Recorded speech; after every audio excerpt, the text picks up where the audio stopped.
So thank you for joining us, Dr. Siebert, in the course here at the University of Olivet called Visionary Thinkers, Freedom and Fear, in which we've been studying the works, thought, and life of Erich Fromm, the psychoanalyst, the early critical theorist with the Frankfurt School.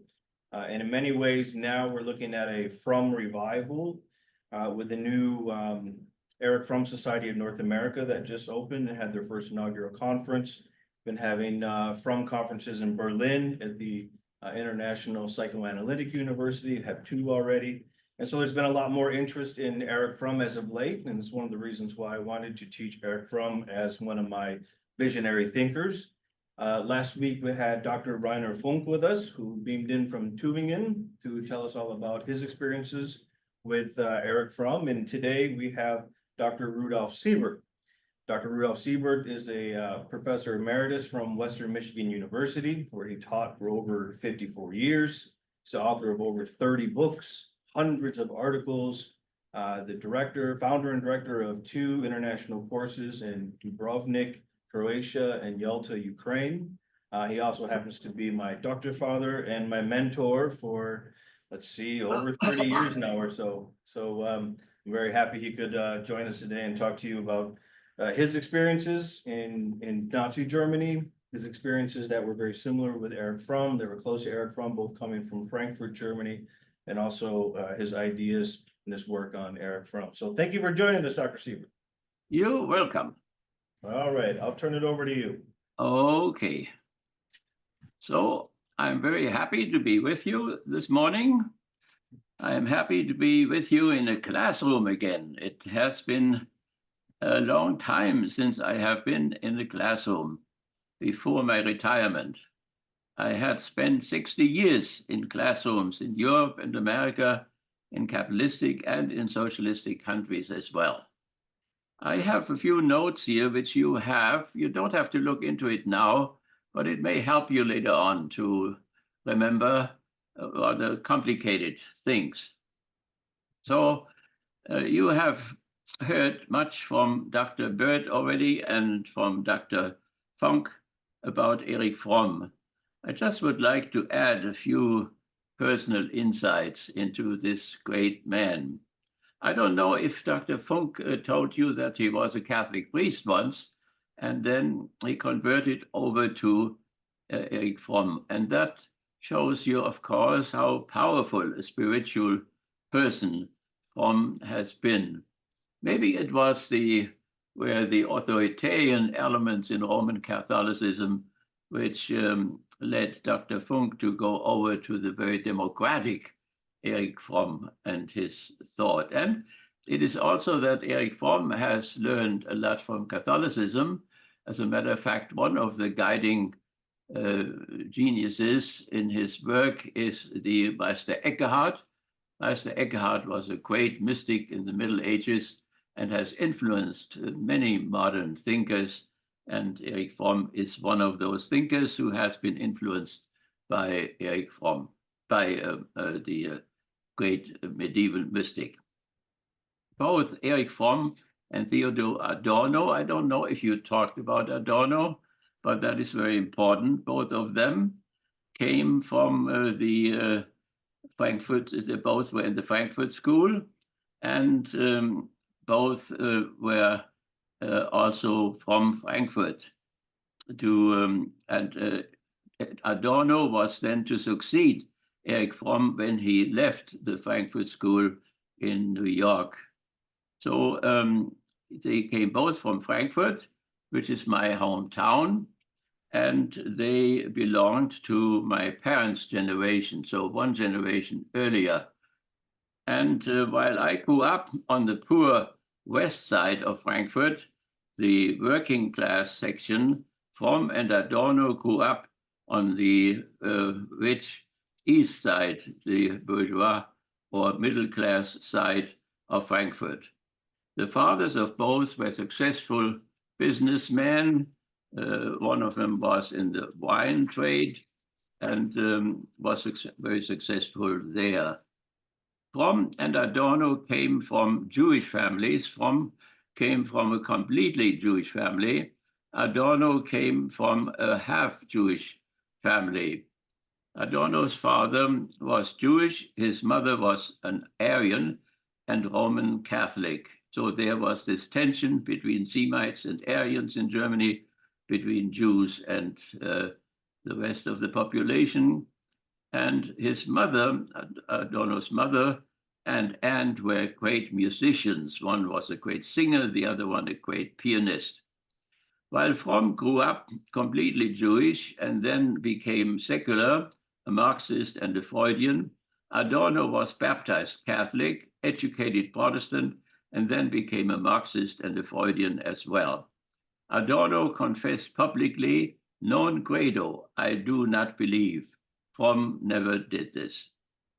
In spite of the fact that Frankfurt was at the time of Adorno and Fromm liberal and very Jewish, both Fromm and Adorno experienced anti-Semitism as we have it today in our country, or better, anti-Judaism, because also the Arabic population is Semitic. So therefore, it is better to say more specifically anti-Judaism. As they grew up in Frankfurt and then throughout their lives in Europe as well as in America. Both Fromm and Adorno turned from Judaism, the religion of sublimity, to the secular social sciences, particularly psychology and sociology and social psychology. Shortly to the bourgeois, Marxian, and Freudian Enlightenment movements and revolutions. These are the great three revolutions, which also today the new Trump administration is opposed to. That when they talk about the critical race theory, that is what they mean. They mean the Frankfurt School, and they mean the different scholars of the Frankfurt School, and they blame this school for all the problems which they have. Both of them turned from the religion to the secular side, shortly to the bourgeois Enlightenment, and also to the Marxist Enlightenment and the Freudian Enlightenment.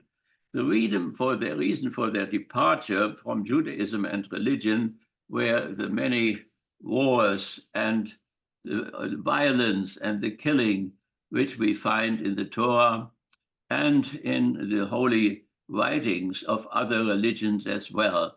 Very often my Russian friends think when we talk about religion, we talk about peaceful things, but in reality, in many religions, we have a great amount of wars and violence. So, for instance, also in Hinduism, the religion of imagination in the Bhagavad Gita. First, from the Freudian Marxist, still researched psychologically and sociologically religious objects. For instance, he wrote a book about the Sabbath, the law, and also the origin of Christianity. Later on, Fromm turned to secular objects. In the 1920s, Erich Fromm joined the Freud Institute at the Frankfurt Johann Wolfgang von Goethe University. He grew up only 10 minutes, I grew up only 10 minutes from this university and this psychological institute. Later on, I studied at this university. Both of my parents were workers in a Jewish shoe factory called ICAS. While Fromm was part of the Psychological Institute, he also made contact with Max Horkheimer Institute of Social Research and his critical theory of society. This institute had been paid for by a rich Jewish businessman who became rich by bringing food to Europe to starved Europe during the First World War. And this businessman also founded a similar institute in Moscow at the same time. And in both cases, he was the master. He told people what to do, also in Moscow. And also the socialists had to listen to him because he paid for everything. So this institute was new. It was later on bombed by the American Air Force, bombed out, and it was rebuilt by the American military government in Germany and by the city of Frankfurt. So while Fromm was part of the Psychological Institute, He also made contact with Horkheimer's Institute for Social Research, that is the later Frankfurt School, and his critical theory of society. Both scholars combined Marx and Freud, like Wilhelm Reich, who is another psychoanalyst who came to this country and built up an institute for psychological treatment and got into trouble with the American government and was put into prison and died in prison. That is Wilhelm Reich, who is not very much reminded today, but sometimes his name comes up in Congress in discussions. Later on, both institutes were combined in the building of the Institute for Social Research in Frankfurt. In the late 1920s, Fromm started a large social psychological project. He interviewed 8,000 blue and white collar workers. He wanted to find out how many of them were revolutionary personalities and how many were authoritarian personalities. He found out that about 12% or so of the workers were revolutionary personalities, and about the same amount were authoritarian personalities. But masses of the workers followed the authoritarian personalities. On the basis of his research, Fromm was able to predict the victory of the authoritarian National Socialism in Germany in 1933. Fromm and Adorno, Horkheimer, and also Herbert Marcuse, who was another member of the Frankfurt School, had very much hoped that the German workers would overthrow in a revolution the counter-revolutionary authoritarian Adolf Hitler and his NSDAP, that means National Socialist German Worker Party, and the authoritarian capitalistic ruling class like Krupp and Thyssen and also Henry Ford here, which paid them. But the many authoritarian workers fell for the counter-revolutionary Hitler and his NSDAP and the capitalist ruling class. It was a terrible disappointment, as we were disappointed only a few weeks ago by the fact that masses of American workers voted for Trump rather than Kamala. When Fromm fled to Chicago, he changed the revolutionary personality into the democratic personality in order not to estrange and alienate his friends who had brought him over as a refugee from Nazi Germany into conservative America. And America was conservative also at this time and had, of course, his own fascist movement here with Henry Ford and Lindbergh and Father Coughlin here in Kalamazoo and in Detroit, and particularly the Bund, masses of workers who belonged to the German Bund in Chicago and also in New York. And these fascists of that time did not want the war against Germany. They wanted to be neutral, or they wanted to the United States to support Hitler against Stalin, against communism. But it came in a different way, and they were quieted, and then during the war were not visible anymore.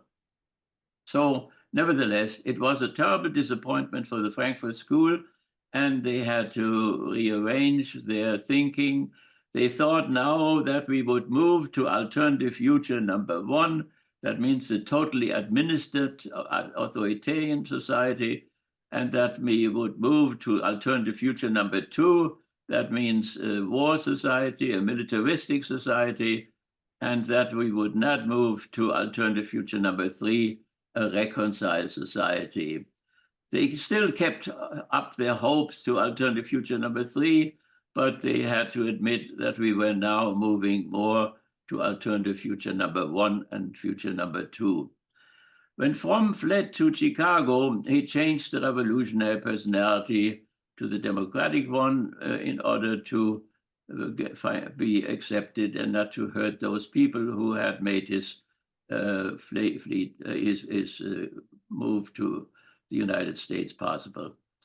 Later on, he changed the democratic personality into the personality of being. Personality of being and the authoritarian personality into the having personality. So he changed his theory somewhat from the authoritarian and revolutionary personality to the being personality and to the having personality, and when he was a psychoanalyst in New York. Adorno took over the authoritarian personality from Fromm and did research on it among American workers. He found among the workers in the United States so many authoritarian personality that his findings could not even be published. They are still in the books by Löwenthal, and I have never been published. But he then did also another research with other American scholars, and it came out in a book which is called The Authoritarian Personality. So Adorno took over the authoritarian personality, and that was very successful, this book, and is still very much read today by sociologists. So, so in the beginning of the 1960s, Adorno predicted a new rise of authoritarianism in Europe and America. At that time, my family and I migrated to America because we thought and argued that authoritarianism would be even much more dangerous in the large America than it had been in the small Germany. I spent the next 50 years fighting against the rising authoritarianism in the United States and in Canada and in Europe. In the presidential election of 2024, the American working class felt abandoned by the Democratic Party and therefore abandoned it and voted for Trump and the Republican Party. The authoritarianism won. That was, of course, again, a great disappointment. The future which we should deduct from this is that the Democratic Party has to become a Labour Party, and then if they would get Labour workers, 150 million people on their side, they would win all the elections of the future. But the question is, in the next 4 years, if the Democratic Party will be able to gain back the working classes, and if the Democratic Party could be moved, it's ready to move to become a Labour Party. We are the only country which does not have a Labour Party. And the labor unions, I founded the one at Western Michigan University, are rather weak if they don't have a party behind them. Fromm and Adorno and their families had contact with the famous synagogue in Frankfurt. I came in contact with this synagogue in the Kristallnacht, the Crystal Night. I came out of the swimming pool. At that time, I was 11 years old and my father had just died. So I came out of the swimming pool and saw the synagogue burning down. Fire engines protected the neighborhood, but not the synagogue. When I came to Frankfurt's main street, the Zeil, glass and other objects flew out of Jewish stores, from which event the day received its name, Kristallnacht. Only at night I heard through the Volksempfänger, which was the German radio which everybody had, and which was for Hitler, the radio was what for Trump was the television. The radio, what had happened? A young Jew had assassinated a German diplomat in Paris, and as a result, there started the first mass persecution of Jews in Germany. In revenge, thousands, as a matter of fact, 30,000 Jews were imprisoned and Jewish stores were destroyed all over Germany. That was the beginning of the Jewish labor camps, which ended finally in death camps like Auschwitz and Treblinka. And Hitler announced this change many times, 3 times, as a matter of fact, in his parliament. He said that if the Jewish high finance, the center of which was at that time in Frankfurt, if that Jewish high finance will once more lead the Germanic nation, the European nations, into a brotherly war, then that will not be the end of Europe, but it will be the end of the Jewish race. And so that became true then during Pearl Harbor, because in Pearl Harbor, Hitler was obligated after Japan entered the war, also to enter the war against the United States, which he did not really want to do because he liked the United States. He had his first train was called America, but he had to enter the war because of the alliance between Italy, Japan, and Germany. The Frankfurt Institute of Social Research, the so-called Café Marx, it was called the Café Marx by the people, was closed by the Nazi cultural minister in Berlin. By the way, my grandfather was a streetcar conductor, and the members of the Frankfurt Café Marx daily drove back and forth between the center of the city and the Frankfurt University, and my grandfather took the money from them, but he did not know who they were, and they did not know who he was, in spite of the fact that the whole institute was there in order to liberate the workers from the capitalistic system. So, nevertheless, the Café Marx was closed, and then the culture minister closed it a Nazi culture minister in Berlin. And then the institute moved to Switzerland, and then it moved to France, and then it moved to the United States and at Columbia University. And that was very strange. One day, Horkheimer visited the very conservative president of Columbia University, and he said that he would like to settle in New York. And then the very conservative president sent him to a big building on campus. And when he came back, he just asked, "Do you like it?" And Horkheimer said, "Very much so." And the president said, "It is yours." And so then the Frankfurt School, later Frankfurt School, moved into that building, and during the war was at Columbia University and did their work there. Fromm worked in the New York International, it was called the International Institute for Social Research, for several years, but then left. The reasons are not clear. The reason may have been financial, that the institute could not pay enough for him. The capital of the institute was rather limited. It may also have been philosophical. The institute considered Fromm to be a revisionist. Revisionist means that he was gliding back into German idealism. In any case, that means idealism means Immanuel Kant, from Immanuel Kant to the greatest of all modern thinkers, Hegel. And you see behind me, you see the statue of Hegel, which my friend Ken got from Berlin and which survived the war there in the basement.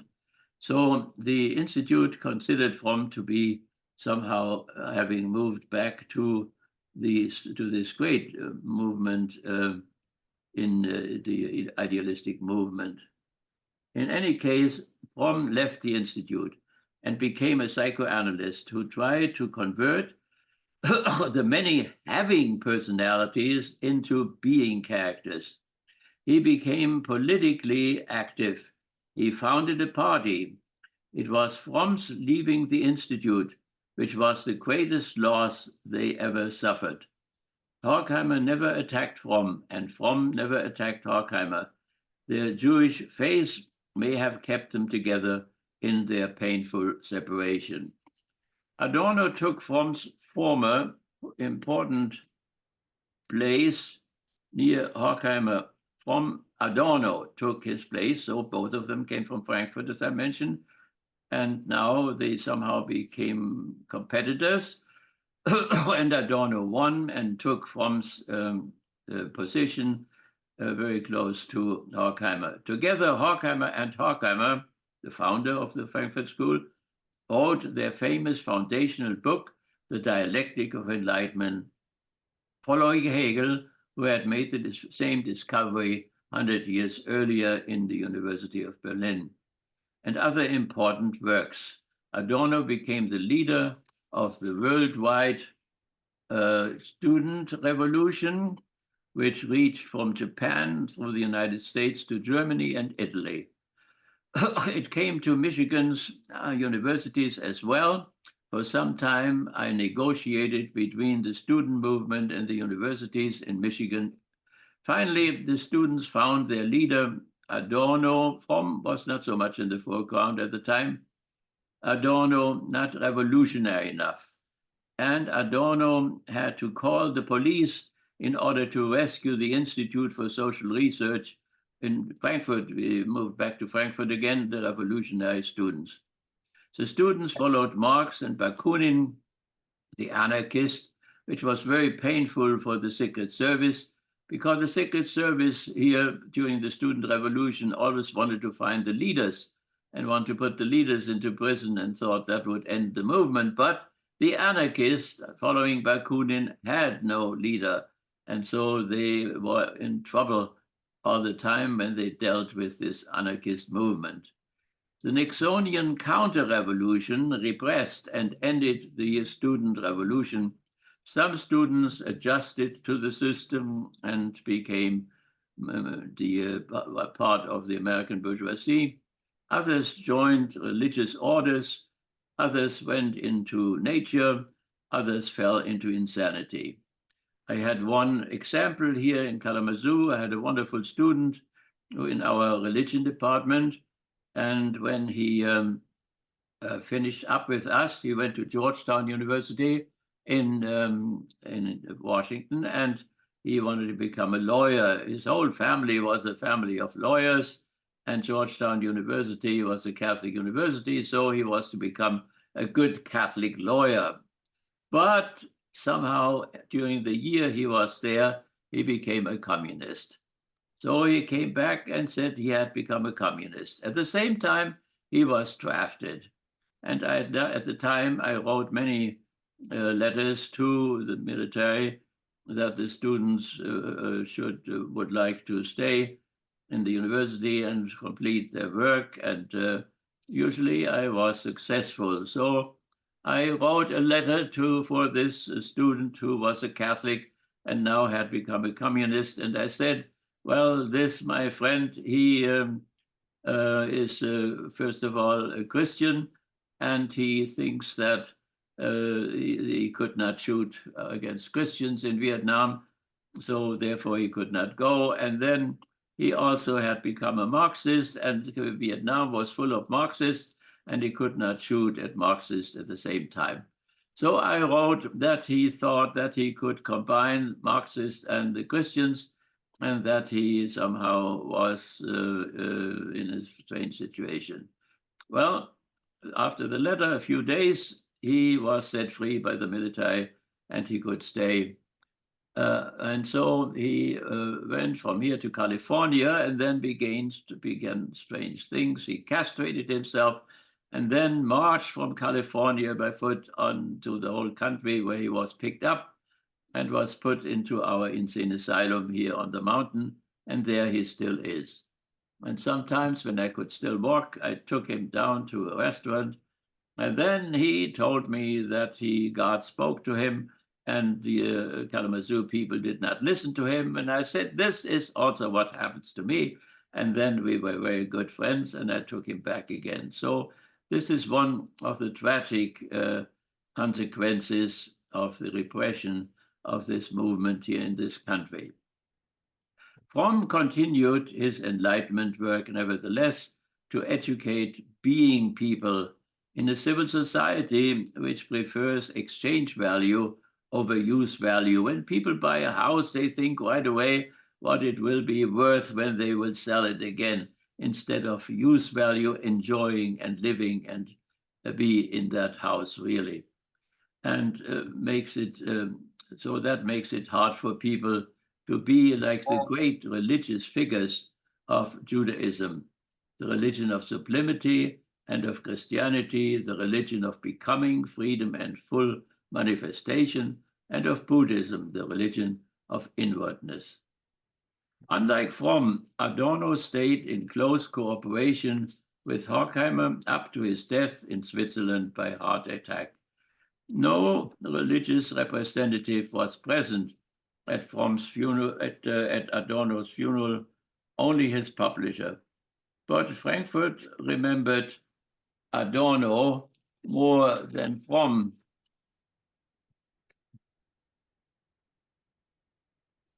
Not only a street in Frankfurt is called after Adorno, but also his desk, on which he wrote his many great works, is standing in a small glass house on a street in Frankfurt. When today Fox News or the Catholic Eternal Word television network, EWTN, fight fanatically against Marx and the critical race theory, they really try to cancel Fromm and Adorno, Horkheimer and Marcuse, and their critical theory of society, which is, of course, much more than a critical race theory. Exclusive authoritarian characters try to eliminate inclusive democratic characters. It will be up to us who will win in the next 4 years. These are the notes I have, and you may keep them with you so that you remember some of the things we said. And now we are ready to ask a few questions. All right, very good. Thank you, Dr. Siebert. Okay, question. So it seems as though you weren't terribly impressed by Hitler and Nazism. Did you feel kind of outcasted by being someone who didn't really see the merit to Hitler? Well, it was a very strange thing. When I was very small still, maybe 5 years old, I lived very often in a castle in the city of Geisa, which is in the middle of Thuringia, in the middle of Germany.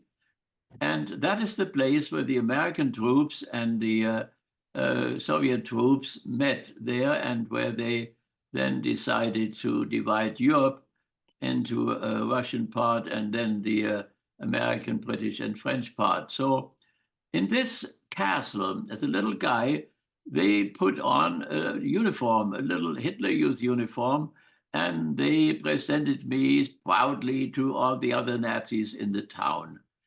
But from the beginning, I did not feel any sympathy. It was strange to me and remained that way throughout the 12 years. So I grew up for 12 years in Nazi Germany. And of course, I had to go to the Hitler Youth. I was at the same time a leader in the Catholic Youth Movement, because of which then later on I was categorized an anti-Nazi in the American prison camp in Norfolk. So I liked this Catholic Youth Movement much more. I did things with the youth there in the Catholic movement which were forbidden in Germany then. First, Germany and the Catholic Church had a treaty, the Empire Treaty between Hitler and the Pope. But then, of course, as the Nazis usually do, they broke it. And so my leaders were persecuted, were killed, and so on. It was a very tough thing, but I never felt deep down any sympathy for this movement. I didn't believe really what they said, and I didn't know why I didn't. And I went together with people who also didn't believe in it, and not all Germans were Nazis. So that was a very strange phenomenon.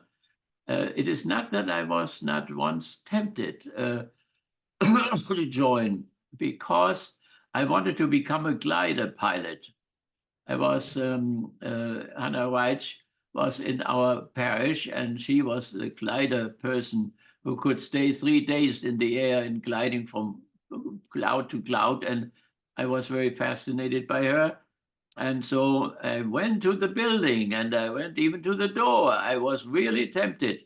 And then in the last moment, I said, it doesn't fit. So, and I repressed my desire for gliding and went home again. So that was for the whole 12 years. And I cannot explain it except that maybe I had more friends in the Catholic movement. But I also must say that I was protected. I always had Nazi friends who protected me. So in the Hitler Youth, they put me to a typewriter. I didn't have to go out to do those war games and all this. And the same strange thing happened later on when I went to Yugoslavia, when it was communistic. There were always some communists who put their, or others who put their hands over me, and I could do, that in Dubrovnik, I did a course on the future of religion, and I was always protected for 46 years.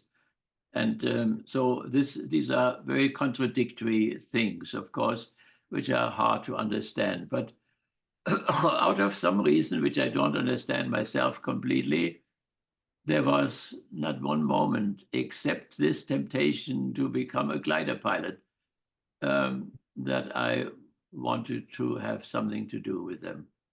And of course, the military were something different. There were many people in the military who were not Nazis. So I was in the Air Force first, and then I was in the Army. And I was trained to go to Russia to fight atheistic Bolshevism, as this was called. And I was in an anti-tank division. And around the new year, 1944-45, I had to give to other officer candidates a speech on Hitler. I gave a speech on Hitler, and Hitler was only a few miles away in the Taunus Mountains and was leading the offensive in the north, where he repeated the Schlieffen Plan. And this offensive was a great surprise, and 150,000 American soldiers lost their life in this horrible campaign. Until then, the weather changed and the Air Force could enter, and the Hitler's attack failed. So it was that time. So, but they were the general in the of the division. He was also a part of a Catholic student group, and he was supposed, my uncle had talked with him to put me in the right place, but we did not go to Russia. Patton crossed the Rhine River, and we were moved against Patton. And so I fought several weeks against General Patton, and then became, after the Battle of Aschaffenburg, a horrible type of a battle, I was then taken prisoner. The Battle of Aschaffenburg was arranged by Nazis, and it was somehow a horrible surprise for the American army, because they thought when they crossed the Rhine River that they won the war, and had no idea that there was a second Siegfried line, a second defense line, which went through Aschaffenburg. So when they came to Aschaffenburg, suddenly they received a furious resistance and lost double the amount of the Germans, which was a very tragic thing, which forever makes me an anti-war person, has made me an anti-war person. So that this same general, in the last battle on the Hahnenkampf, which was part of the Aschaffenburg attack, there, one morning, I was sent over to the American army to count the tanks, and I had to move through artillery fire, and came then and sneaked up to the American camp and counted the tanks. There were 80 tanks, and heard American English the first time in my life, and nobody noticed me. Well, then a few days later, there were Hungarian, they're fascists again today, fascist officers were there. And one morning, they, as a matter of fact, on Easter Sunday morning, 1945, they sneaked away and went to the American side, not to notice, we even didn't notice it. And then these 80 tanks, which I had counted, drove into our flank, and it was a horrible butchery. And at night, the people did not obey anymore, the soldiers, German soldiers, and were demoralized. And so I came with two of them up to the forest, and where the tanks could not follow there, and they were dying, and they wanted to have a priest. So I left my position because the American army fought from 8 to 5, and then they took a rest. So therefore, they were not coming anymore. So I went to the next village and brought a pastor, and he came up and he gave the last sacrament to the two dying soldiers. And then I wanted to bring the old man back again into the village, and it got dark in the meantime, and we crossed the road, and there came an SS motorcycle with a hanger, and they caught me, and they thought I was a deserter. And they were hanging deserters on the trees already, and they wanted to not to hang me, but to shoot me. And in the middle of procedure, my general came out of the bushes, and he pulled my helmet over my head and then said, "Look, we don't have any soldiers anymore. Don't have any weapons anymore. Don't take the last men." And he was able, it was astonishing, to persuade these three SS men that they did not shoot me as they had planned. So he rescued me in the end. So nevertheless, that was my life in those 12 years. And as I told you, I cannot explain this really, but there was, except this one temptation, everybody has his temptations, the glider pilot temptation. And it was due to a Nazi woman, this Hannah Reich, who did heroic things. She during the whole war, she devoted her life, like so many women, devoted her life to Hitler. So she flew all airplanes, planes which crashed, until she found out why they crashed. And her last great deed was she flew the General Milk of the Air Force. He was a half Jew, to Hitler's headquarters because he was to be decorated. So she flew a few meters over the ground and was shot by American infantry. And so the general was hit in his leg. So she landed in the middle of Berlin, on one side the Russians, on the other side the Americans, and went to Hitler's headquarters. And there she found out the first time that Hitler had a girlfriend, and that was really a shock for her. But she overcame the shock and then was sent out of Berlin to Himmler, because Himmler had become unfaithful to Hitler and he was to be assassinated. So she flew again with her airplane and started out in Berlin, in the middle of Berlin, and flew to the headquarters of Himmler. So this woman was extraordinary, and she seemed to be a Nazi and a good Catholic, which was also a strange combination. But you have it today again, where Catholics in masses have voted for Trump in the last election. Masses of American workers who were Catholic or evangelicals joined Trump. Okay, that is what I can say about my sympathies. Question? Taylor? So Fromm warns against authoritarian leaders in like any capacity. Have there been any leaders that have been good examples of authoritarian leaders, or could there be good authoritarian leaders in general? Well, I mean, Hitler was the peak of authoritarian leader. He went to the extreme. There were others in his party who were maybe less authoritarian, but I would say all the leadership of the Nazi leadership was authoritarian. Authoritarian and Nazi is not exactly the same. Somebody could be authoritarian without being a fascist at the same time. So, and also their following was that way. Trump somehow defined what that is, an authoritarian personality. He said, when I go to New York and Manhattan and kill somebody, my followers are still following me. And so that is exactly a definition. An authoritarian leader has authoritarian followers which follow him without question and without thinking very much. So also the authoritarian leader has a tendency to make himself into a messiah. So Trump did not only say he will make peace in the Ukraine and in Palestine, but he said, I am peace. Now, that is a very unhealthy messianic type of idea. And very often they have authoritarian personalities. When they come to the extreme, they have this messianic element. And so people put their whole hope on them. And of course, they do that because they think they are revolutionaries in their interest. But in reality, they are counter-revolutionaries in the interest of the capitalistic ruling class. And this capitalistic ruling class never goes into politics. They leave the politics to the low middle class.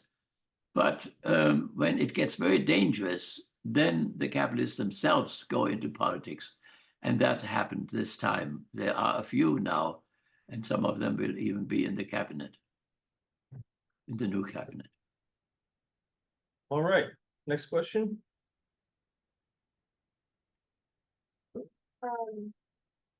Looking at the conflict in Russia and Ukraine, do you have any like comparisons to what you saw when you were in Germany and were in the military and what is happening in Russia and Ukraine right now? Yeah, well, for 20 years, I went to the Ukraine and to Russia. I had an international course in Yalta on religion and civil society. The Soviet Union had made the state strong and weakened civil society. And so I thought it would be a good idea to strengthen the civil society against the state. And so that was an experience. And Dustin, your doctor, teacher, went with me there. We went together to Moscow, and we went to also to Yalta together. And Dr. We met, of course, a lot of Russians there, and there were many Russians in the Ukraine and in the Crimea and so on. So now I have to tell you something which is maybe a little bit sad. Trump, as you know, believed Putin more than his own Secret Service about what Russia is and what Putin is.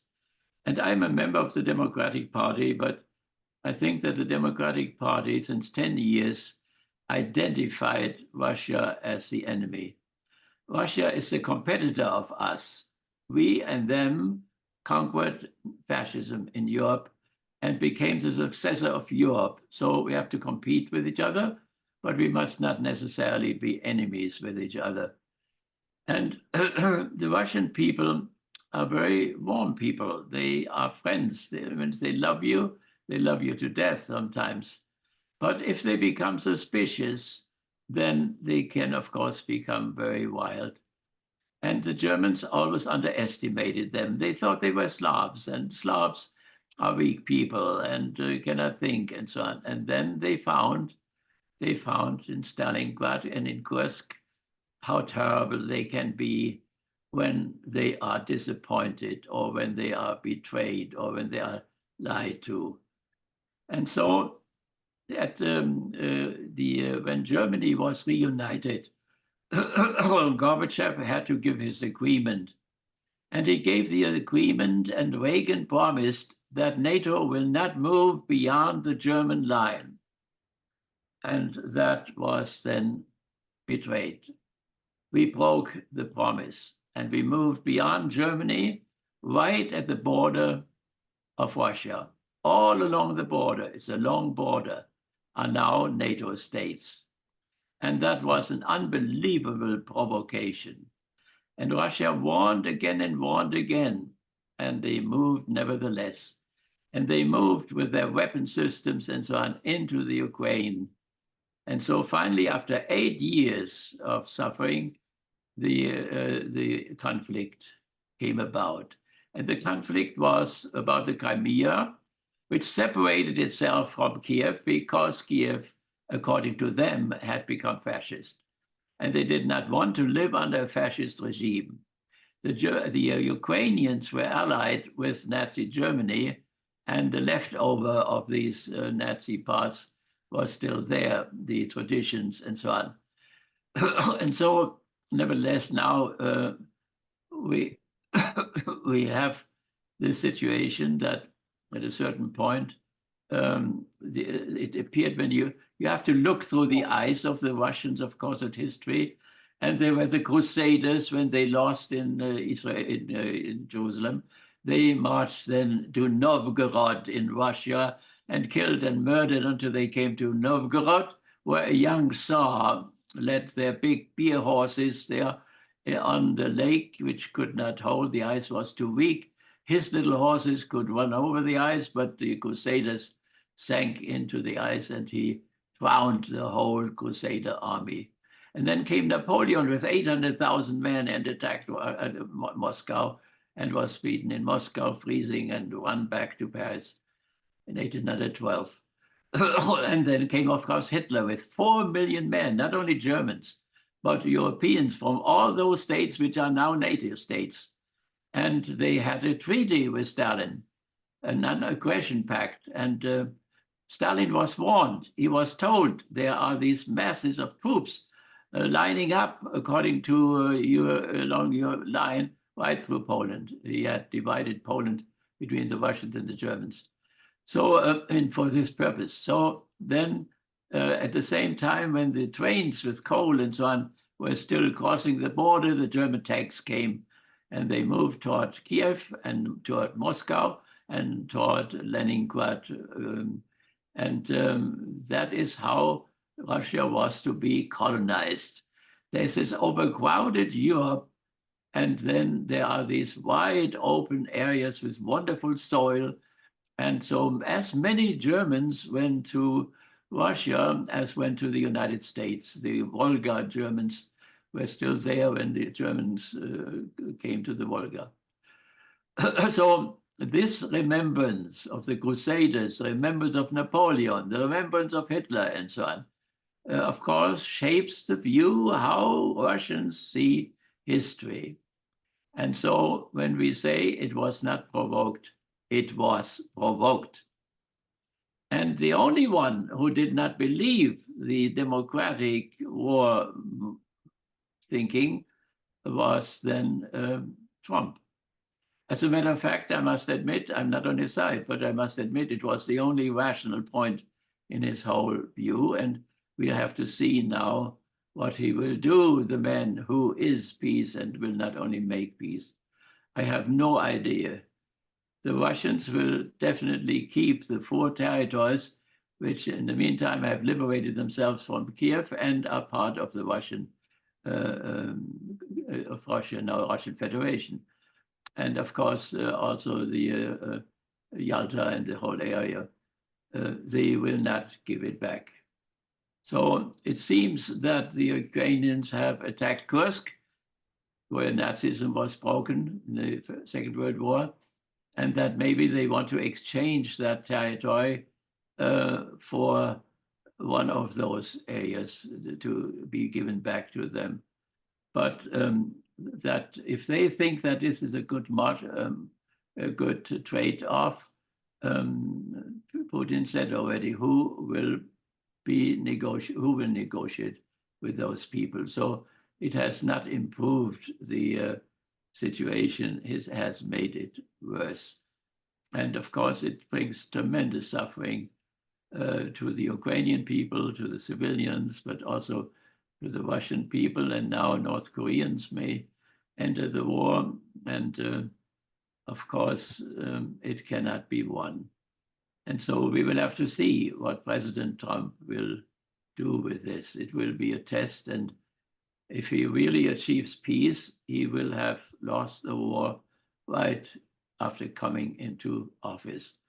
that will be a hard thing for him. So at the moment, we do not know. We say that Putin and Trump have talked already.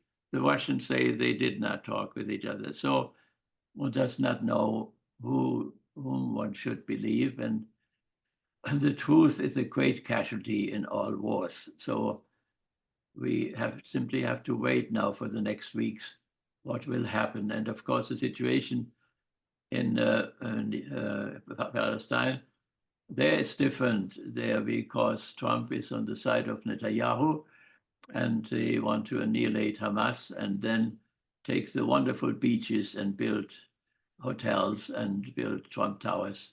So there the fronts are rather clear how the war will end, but now we do not know what will happen in the Ukraine. Okay. Question? When you first, Go ahead. when you first read Fromm, what was the idea that really drew you to his work? So when you first started to study Fromm, what aspect of Fromm, what idea and Fromm made sense to you? What drew you to it? Okay, well, from the very beginning, I think I became familiar with Fromm through the Frankfurt School. That means through Horkheimer and through Adorno. I was much closer to them. And so when I came back from the prison camp, where I had been trained to overcome Nazism in Germany and make it a democratic state, I joined, in order to do that, I joined the Christian Democratic Party, which was in power until a few years ago. And so particularly with two men, Walter Dirks and Eugen Kogon. And Walter Dirks was a good Catholic and a great musician, and he was friends with Adorno.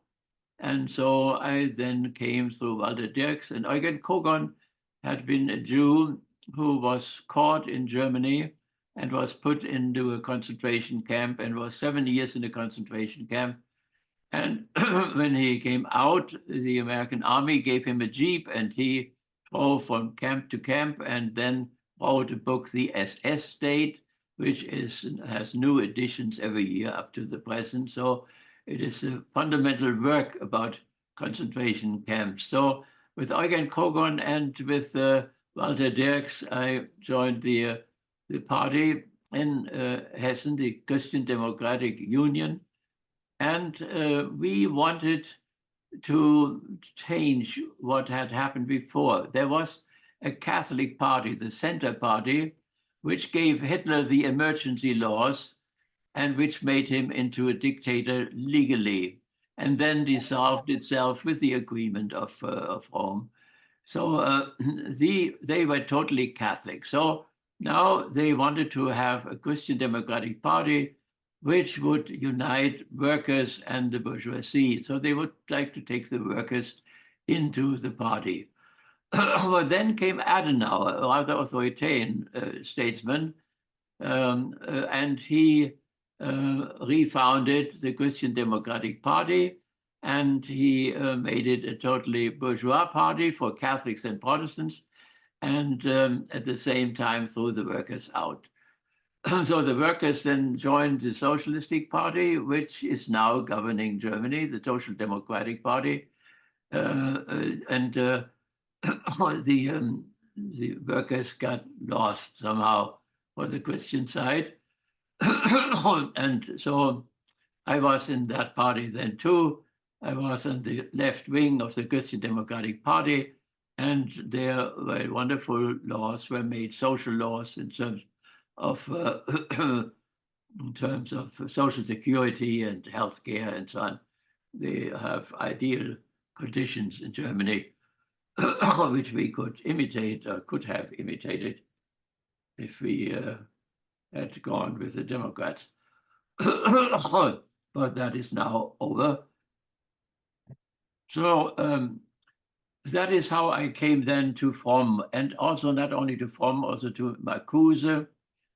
I did not know exactly what had happened, but I knew that they thought still very highly of Erich Fromm, and both sides were peaceful with each other. But Fromm was somehow out of the whole movement of the critical theory of society. Okay. Question? Yep. So in Fromm's book Escape from Freedom and his other books, he explores the idea of positive freedom and negative freedom. What is like the difference between those two concepts, and how does like Fromm believe you can achieve positive? Between which two concepts? Positive freedom and negative freedom. Okay, freedom from and freedom for, that may mean. So this idea of freedom is a very complicated thing. The roots of our idea of freedom come together with a movement which happened in the Axis time. That means when Christianity was born, time of Socrates. And Socrates introduced a new god into Athens, and this new god was conscience. That means the principle of subjectivity, the principle of free subjectivity and subjective freedom. That is something which was completely new in the historical process. All other nations followed the substantial principle of the customs and the laws and so on of a nation, but not the subject. The turn to the subject produced chaos in Athens and everywhere else. But Plato took Socrates, who was a sophist, and at the same time, he was a positive sophist. Or he made him into a positive sophist, and so tried to overcome the turmoil. And with Christianity, the same way. Jesus introduced a new principle into Israel. Israel was substantial. That means the law which Yahweh had given and the customs and so on. That was the objective side. But Jesus put something else now, the subject, the conscience. So that can you heal on Sabbath? Sabbath is the objective, substantial law. But now if something happens and somebody gets sick on Sabbath, what do you do? And then by your conscience, you can change something and can even act against the law. In Christianity, something similar happened. The great Thomas of Aquinas, he taught once that on Judgment Day, a man would be judged not according what the church has taught, but according what his conscience tells him. So there is this turn, but the Catholic Church did not preach that very often in the last 500 years. So, and that it became therefore very authoritarian, and why Dr. Funk left the Catholic Church and the priesthood may have been that. As a matter of fact, Ratzinger, later Benedict XVI, threw out 90 critical theologians, the best men we had, in the name of this authoritarianism, and Dr. Funk was one of them. So this is not only a question from something, but it's a question for something. That means you follow your conscience, and there you have to do something different than what the objective side of society, its objective codes of law and so on, demand. And so definitely Erich Fromm emphasized this subjective freedom or this free subjectivity and remained faithful to this throughout his life. Und mit Luther, hier ich stand, ich kann nicht anders. Yeah. In Luther, in the Reformation, of course, this principle of subjectivity breaks through and gets in conflict then with the papacy, and then of course something had happened.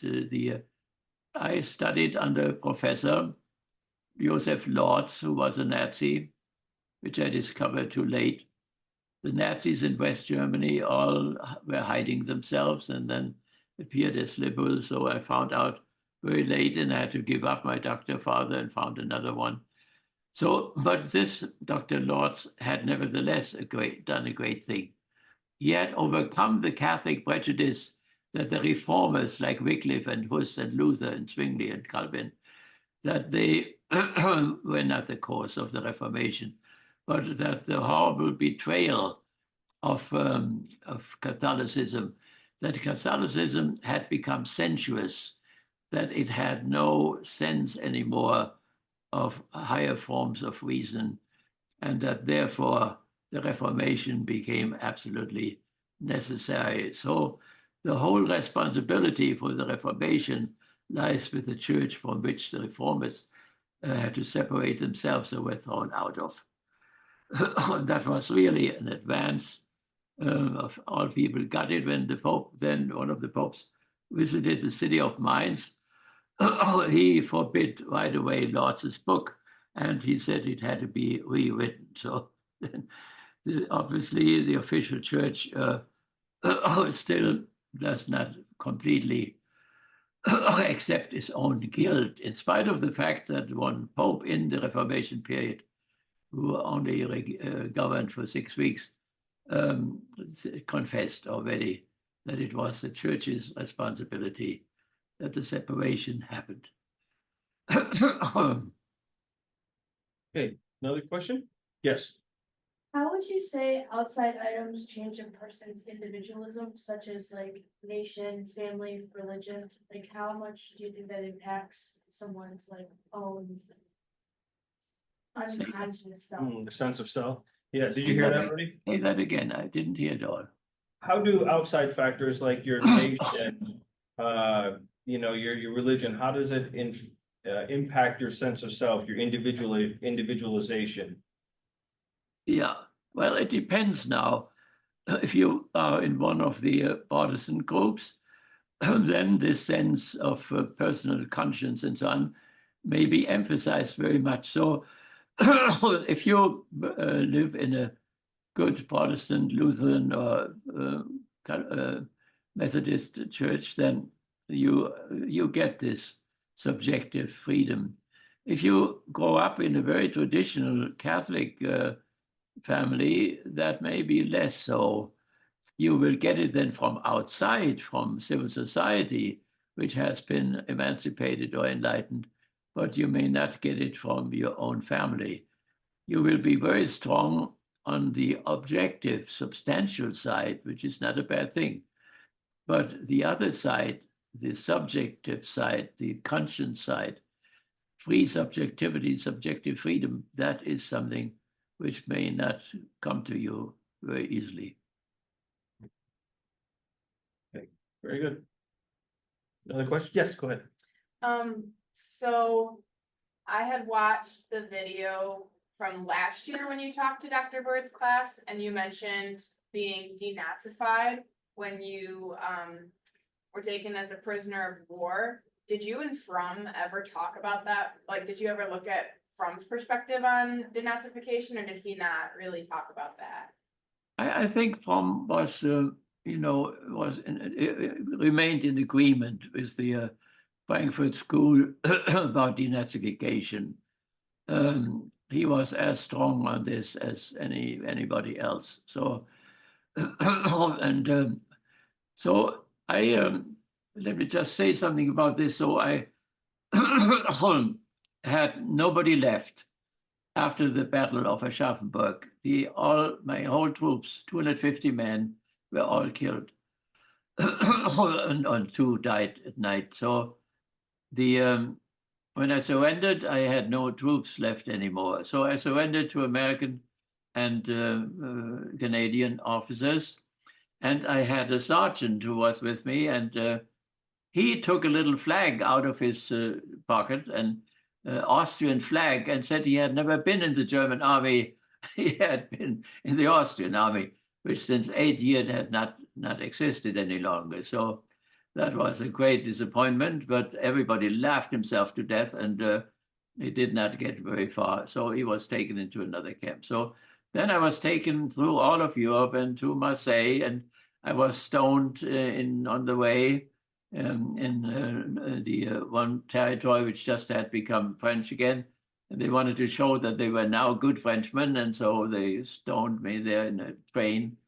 And the Protestant pastor then gave me the last water he had in order to wake me up again. And since that time, I have been ecumenical.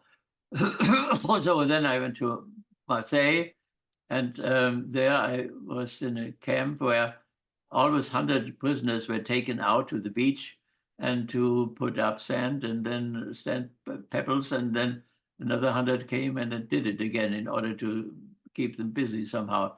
So I joined one of those groups. I was the 100th man, and we marched out, but we didn't go to the beach. We went to a boat, and this boat went to Oran in Africa, and then it went across the ocean. And on the way, there were even 2 U-boats which suddenly appeared in the middle of the group. There were maybe 25 ships, and the German U-boat, the periscope, came out of the water. And so the captain put all the prisoners along the railing, and so that the U-boat captain would see that they were prisoners and he wouldn't shoot. Well, he would have shot anyway, but the